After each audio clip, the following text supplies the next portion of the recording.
About if I just call out modes and you just play modes in any mode, any place.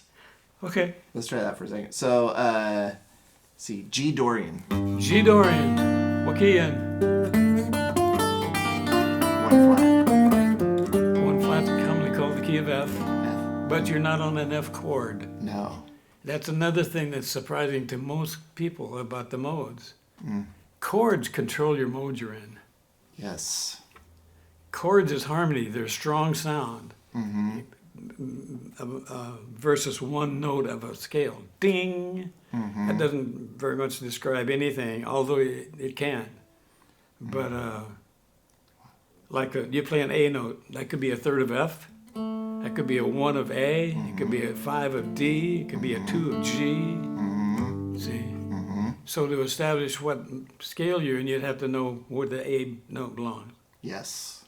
And there's your mode. That's the thing about this G Dorian chord, or the minor 6. Yeah, you got to be flat in there. Yes. What key in? And that gave it away, right? The B flat? Yeah. So you go to guitar and you play an F scale.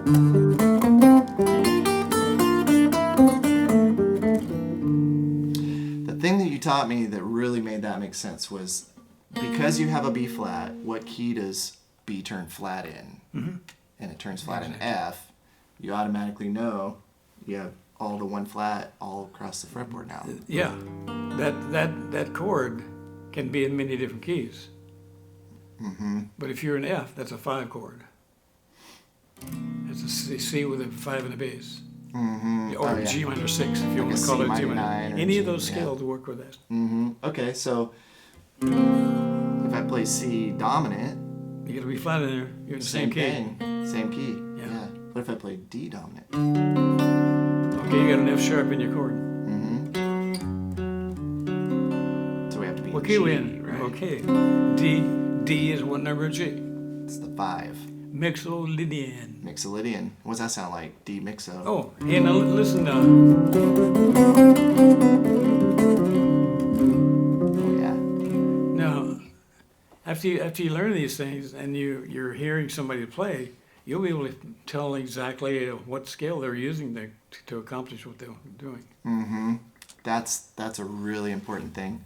Oh, Yeah. man. Gosh, because if like even a simple example like samba or like some Santana music, right? Yeah.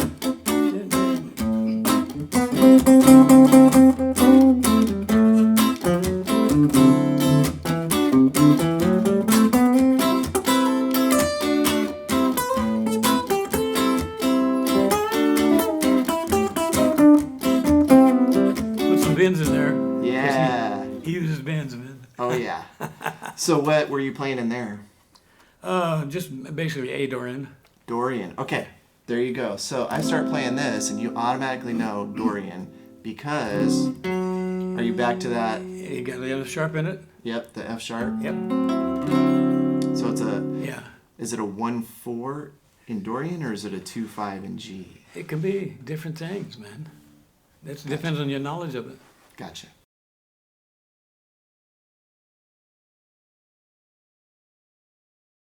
So let's look at the. Dave, that is so easy to do. I mean, people are so hung up on it. I know. In formal theory classes, teaching the whole and half steps is very important, you know. Yes. And when it's just another part of it, you know, any part of theory is not the most important part of it. It's the combination of stuff that you know about it. Do you know the modes? Do you know the chords? You know, what notes can you extend the chord with? Oh yeah. That kind of stuff. Yes. And that's all in. It's all answered in the modes. Let's just go straight through and break down the intervals. Okay. Okay. Our common scale, the Ionian scale, Okay. is 2.5, 3.5 steps. Okay. Whole, whole, half, whole, whole, whole, half. So I'll demonstrate on one string so we can Okay. see them. So C to here's D. C, whole, 1, whole, 2, half, half, whole, 1, whole, 2, 3, half. yeah. Okay? And then you just put that in a position. In a form. Yeah. Okay, and Dorian now. No. All you're doing to take a Dorian is taking the first whole step off of the Ionian and putting it on the other end. That's really So good. you go whole step, half step, whole step, whole step, whole step, half step, whole. There's your Dorian scale. Now, when you explain it like that, you're going to take this last note off the top and put it at the end. Then I just was able to follow that.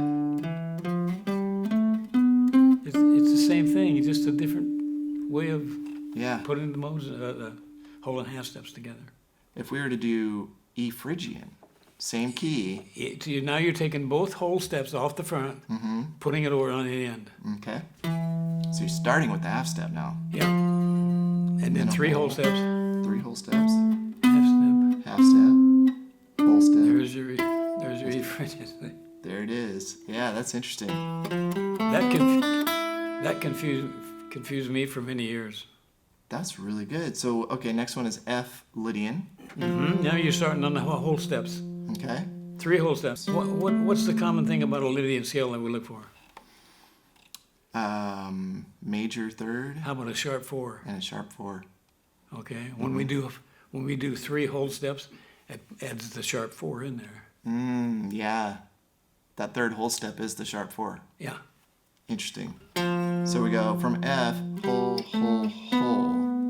There it is. There you go. Yeah. Okay.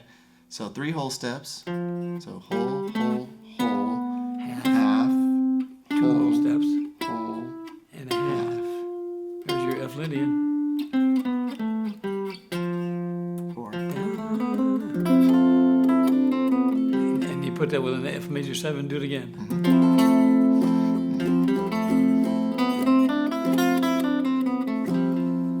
Some nice sounds. Fifth mode, Mixolydian. Okay, so the whole steps and half steps are whole step, half step, whole, half, whole. And that last move seems to be the key, right? That adds your flat 7 in there, which Flat everybody 7. thinks the dominant chord has to have a flat 7 with it. Guess what? It's a triad when you first start working it. Yeah. When you go back to you're learning your triads, major, minor, minor, major, major, minor. That thing.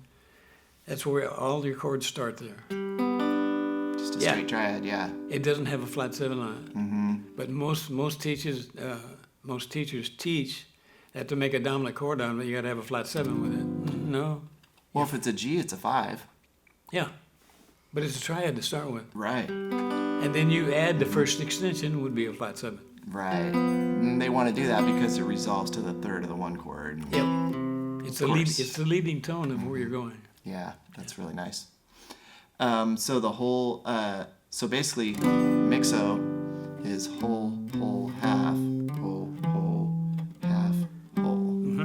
Hey, here's a little lick that everybody could recognize out of a Mixolydian. Okay.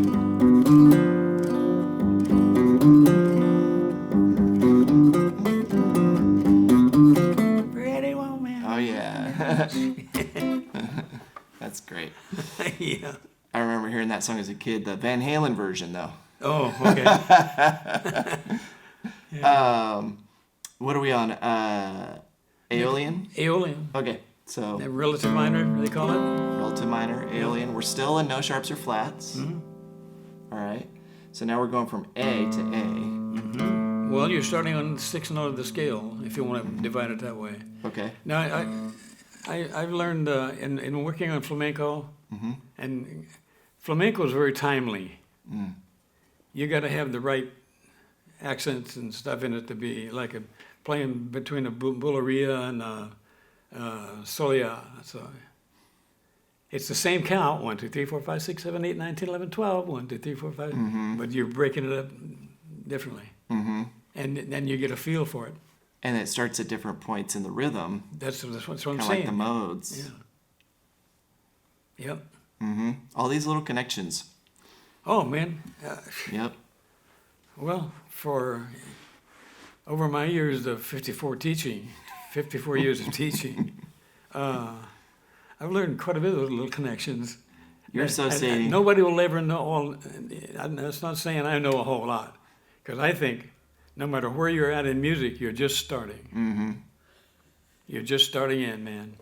Yep. It's infinite. It goes and goes and goes. Don't worry, you'll get it someday. Yeah. Well, I like to think, sometimes, man, I get in this little transic thing when I'm practicing and going, God dang, how did I figure it? Yeah. You know, because one thing about knowing thing about the guitar that's past normal knowledge, you can do things on it. Like one of my favorite G chord is that. You'd never think that. I'm borrowing the 7th fret. See, yeah, that's a G major 7/9 chord, and it's got the 6 in it too. So you got your chords plus 3 extensions in it, just that chord. Yeah. And you just get into a place where you start hearing those things. Yeah, and well, it just and happens. a lot of it, in theory, they're calling it stack 4s, drop 2, stuff like that, you know. But man, all your chords, basically your fingers that's making the chord form is hiding the cool notes. Your cool notes are back here, and these are in front of it. You know. Here's an F chord. See? Yeah. Nobody know that unless you have take to the C form of F. Take the F out of it, adds a major 7. Now take the A out of it, adds a major 9. Now take the pinky off, adds a 6. There's your F major 7, 6, 9. No root. No root. Well, it's got a Unless root. the bass player's in Root's there. right here. Right. Yeah, now if you play that chord again, I'll play bass note. Now it's got some meaning. Yep. I'm 87, and I'm probably having the most fun with my guitar than I've ever had in my life. Wow. Just because of that. Wow. Just because of the knowledge that I've gained just opens up the whole neck and start going, well, anything you play will work. You just got to know how it works, you know, to make it work. Oh, man. God, and it's just amazing, man. That's encouraging, actually. Oh, Really. I sure hope it is, because I that's what I teach for, is trying to pass some of the stuff. Man, I've played everything you can name almost. You know, country, folk, Chet, jazz, pop, rock, classical. Yep. I was going to be a classical guitar player in the 70s, you know. 5 hours a day practicing, trying to get these working in. And it's amazing. It's amazing, the musical world. It is. Basically, that's what I said. That's why I teach. And to inspire people and get people excited. inspire people, yeah, man.